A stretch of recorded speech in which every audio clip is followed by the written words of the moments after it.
بسم اللہ الرحمن الرحیم۔ السلام علیکم ناظرین، آپ دیکھ رہے ہیں نیوز اسٹوڈیو اور میں ہوں افتخار۔ درود و سلام ہو محمد اور آل محمد پر۔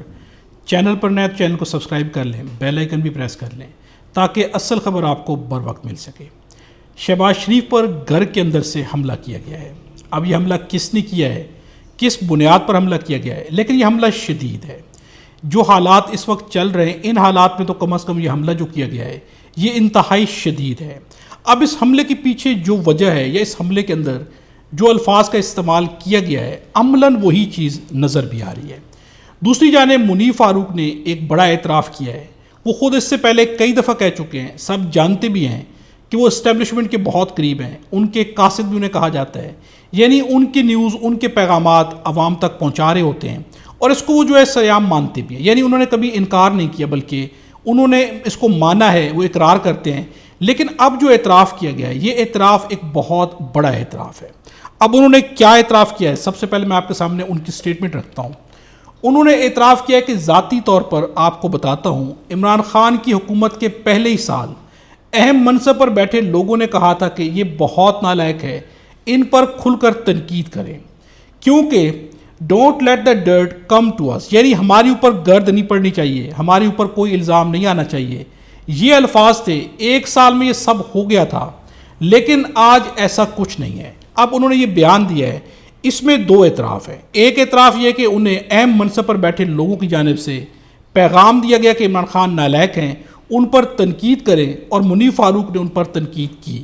اور دوسرا انہوں نے یہ پیغام دیا کہ یہاں پر انہیں اہم منصب پر بیٹھے لوگوں نے کہا کہ ہمارے اوپر گرد نہیں آنی چاہیے، یعنی بات ہمارے اوپر نہیں آنی چاہیے، ہمیں آپ نے اس میں سے بالکل باہر رکھنا ہے۔ انہوں نے یہ اعتراف کیا۔ ساتھ میں ایک اعتراف یہ بھی ہے کہ اس وقت جو موجودہ حکومت چل رہی ہے، اس پر منیر فاروق تنقید نہیں کرتے۔ وہ مریم نواز پر بھی تنقید نہیں کر رہے ہوتے، بلکہ کہتے ہیں کہ مریم نواز بہت اچھا کر رہی ہیں۔ شہباز شریف کے بارے میں بھی دعوے کرتے ہیں کہ سسٹم کے ساتھ یہ بہت اچھے ہیں، یعنی اس نظام پر، اس حکومت پر وہ تنقید نہیں کر رہے، کیونکہ ان کا کہنا ہے کہ آج ایسا نہیں، یعنی انہیں نہیں کہا گیا کہ سسٹم کے اوپر تنقید کریں، حکومت کے اوپر تنقید کریں۔ اب اس بیان سے کیا ثابت ہوتا ہے؟ یہ بیان دینے کے بعد کیا منیر فاروق کو ایک صحافی کہا جا سکتا ہے، ایک جرنلسٹ کہا جا سکتا ہے، یا ان کی صحافت یا جرنلزم جو ہوگا وہ جو ہے آزاد ہوگا، وہ آزادانہ طور پر رائے دے سکتے ہیں؟ اس سے تو صاف ظاہر ہے کہ ان کی صحافت بھی کسی کے اور کے ہاتھوں میں ہے، ان کے بیانات بھی کسی اور کے ہاتھوں میں ہے۔ اب یہاں پر مطیع اللہ جان کا کہنا ہے، منیر فاروق کہہ رہے کہ ہمیں اہم عہدوں پر فائز لوگ بتاتے تھے کہ ہمیں بچانا ہے اور عمران خان کی حکومت کو رگڑنا ہے۔ آپ اسٹیبلشمنٹ کے ڈاکی ہیں یا صحافی، یہ سوال کر رہے ہیں وہ، ان کو شرم آنی چاہیے، کس منہ سے بیٹھ کر تجزیے کر رہے ہیں۔ اب ان کے اوپر تنقید کی جا رہی ہے۔ دوسری جانب مطیع اللہ جان کا یہ بھی کہنا ہے کہ میں منیر فاروق اس بات سے متفق ہوں کہ یہ سلیبس ہے، میں اصولی طور پر شہباز شریف کے ساتھ ہوں کہ جب اس بندے کو عوام لائی ہی نہیں ہے، جب اس بندے کے پاس فیصلے کرنے کا کوئی اختیار ہی نہیں، کیونکہ یہ سلیبس ہے، اور بقول منیر فاروق کے ان سے کبھی کبھی چھوٹے چھوٹے مشورے لے لیے جاتے ہیں، تو پھر اس سے کیا فرق پڑتا ہے کہ حکومت کی پالیسیاں ناکام ہیں یا کامیاب ہیں؟ اب ناظرین، شہباز شریف کی حیثیت حکومت کے اندر منیر فاروق بھی کہہ رہے ہیں ان کے اختیار میں کچھ نہیں، ان سے چھوٹے موٹے مشورے لی جاتے ہیں۔ اب کیا یہاں پر شہباز شریف کی عزت افزائی کی جا رہی ہے، یا یہ جو بات کی جا رہی ہے ان کے لیے بےعزتی کا سبب بن رہی ہے کہ ان کے پاس کوئی اختیار بھی نہیں؟ جبکہ حقیقت یہی ہے۔ فارم 47 کا سب سے بڑا نقصان جو پاکستان مسلم لیگ نواز کو پہنچا وہ یہ ہے کہ ان کے پاس اختیار کوئی نہیں۔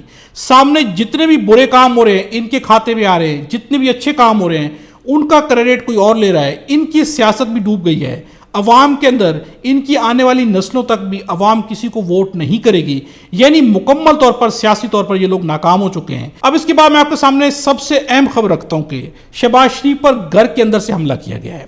اب گھر کے اندر سے حملے سے کیا مراد ہے کہ ایسی شخصیت جو شہباز شریف کے قریب تھی، ان کی پارٹی کا حصہ تھی، انہوں نے ایک بیان دیا، اور یہ بیان کسی لحاظ سے بھی شہباز شریف کی عزت میں اضافہ نہیں کر رہا، بلکہ ان کے لیے باعث بےعزتی ہے۔ اب کیا کہا گیا ہے؟ یہ بیان دینا ہے مفتاح اسماعیل کا۔ مفتاح اسماعیل کا کیا کہنا ہے؟ ان سے اینکر نے سوال کیا کون شہباز شریف سے بہتر سوٹ کرتا ہے اس سسٹم کو، یعنی اس سسٹم کو شہباز شریف سے کوئی بہتر ہو سکتا ہے؟ تو یہاں پر مفتاح اسماعیل کا کہنا ہے کہ شہباز شریف کو اچھا سسٹم بھی دے دیں تو وہ نہیں چلا سکتے، میں نے ان کے ساتھ کام کیا ہے، ان کا کوئی ویژن ہی نہیں ہے۔ اب نظر اس بات سے آپ اندازہ کریں کہ مفتاح اسماعیل نون لیگ کے ساتھ رہے، وزیر خزانہ رہے، انہوں نے شہباز شریف کے ساتھ کام کیا۔ اب وزیر خزانہ جو ہے وہ کس قدر زیادہ کلوز ہوتا ہے پرائم منسٹر کے، پورے کا پورا نظام اسی سے چل رہا ہوتا ہے، ان کا کہنا ہے کہ میں جانتا ہوں کہ شہباز شریف کو اچھے سے اچھا سسٹم بھی دے دیں تو وہ نہیں چلا سکتے چونکہ ان کے پاس کوئی ویژن ہی نہیں ہے۔ اب یہاں پہ بات ویژن کی تو میں آپ کے سامنے ایک چھوٹی سی مثال رکھ دیتا ہوں کہ ویژن کی اصل میں بات کیا ہے۔ اب پنجاب حکومت نے ایک قانون پاس کیا ہے۔ پنجاب حکومت کا یہ جو قانون ہے یہ گنڈا بل ہے، یعنی گنڈا قانون میں کیا کہا گیا ہے، سماج دشمن رویوں کی 23 اقسام شامل ہیں جن میں منظم جرائم، منشیات کی سمگلنگ، عوامی مقامات پر نازیبا زبان کا استعمال، ہراساں کرنا، سوشل میڈیا پر غلط معلومات پھیلانا اور جانوروں پر ظلم شامل ہیں۔ اب ناظرین یہاں پر آپ دیکھیں کہ آخری یہاں پر جو چیز ہے کہ جانوروں پر ظلم، اب یہاں پر میں آپ کے سامنے ایک چیز رکھتا ہوں، پنجاب حکومت نے خود حالیہ عرصے میں آوارہ کتوں کے خلاف آپریشن کیا جس کے اندر جو ہے ہزاروں کتوں کو گولی ماری گئی، صاف گولی ماری گئی، اس کی ویڈیوز بھی بنتی رہی، یعنی جانوروں کو گولی ماری گئی۔ آج قانون پاس کیا جا رہا ہے کہ جانوروں پر ظلم ہوگا تو اس کے خلاف جو ہے غنڈہ بل ہوگا، یعنی حکومت کیا غنڈہ گردی کر رہی تھی، حکومت کتوں کو مار رہی تھی، تو کیا یہ غنڈہ گردی بل کے اندر آئے گا؟ اس پر سوال اٹھیں گے یا نہیں اٹھیں گے؟ اسی کو کہتے ہیں ویژن کی کمی، یعنی آپ جو بل لا رہے ہوتے ہیں وہی ساری خامیاں آپ کے اپنے نظام حکومت کے اندر موجود ہوتی ہیں، اس کے اوپر کیا آپ سوالات اٹھیں گے؟ کتوں کو کیوں مارا گیا؟ آوارہ تھے، جو بھی تھا، کیا مارنا ہی ضروری تھا یا کوئی اور طریقہ کار ان کا اپنایا جا سکتا تھا؟ وہ آوارہ کتے جو گلی محلوں میں گھوم رہے ہوتے تھے انہیں گولیاں ماری گئی ہیں۔ اب ناظرین اس سے ثابت ہو جاتا ہے کہ ان کے پاس کس قدر زیادہ ویژن ہے اور کتنے ویژن کے ساتھ یہ جو ہے نظام کو چلا رہے ہیں۔ اس لیے مفتاح اسماعیل کا کہنا ہے کہ شہباز شریف کو اچھے سے اچھا سسٹم بھی دے دیا جائے تو یہ کہیں پر بھی کام نہیں کر سکتے چونکہ ان کا ویژن ہی نہیں ہے۔ اور ناظرین سب سے بڑا مسئلہ یہ ہے کہ پاکستان مسلم نواز ہو یا پاکستان پیپلز پارٹی ہو، ان کے پاس نہ کوئی بیانیہ ہے نہ کوئی ویژن ہے۔ 20 سے 30 سال حکومت کی، بلکہ 30 سے 40 سال بھی کہہ سکتے ہیں، لیکن اس کے اندر کیا کیا؟ آج بھی پاکستان وہیں پہ کھڑا ہے۔ آج بھی اس طرح سے آتے ہیں جیسے پاکستان کو زیرو سے اٹھانا ہے، بلکہ پاکستان تو زیرو سے بھی کہیں نیچے جا چکا ہے۔ ریاست جو ہے مکمل طور پہ ڈوبتی جا رہی ہے اور ان لوگوں کے پاس کوئی ویژن آج بھی نہیں ہے۔ ناظرین اب تک کے لیے اتنا ہی ہے، اگلی ویڈیو میں آپ سے دوبارہ ملاقات ہوگی۔ خدا ہم سب کو اور ہمارے وطن پاکستان کو اپنی زبان میں رکھے۔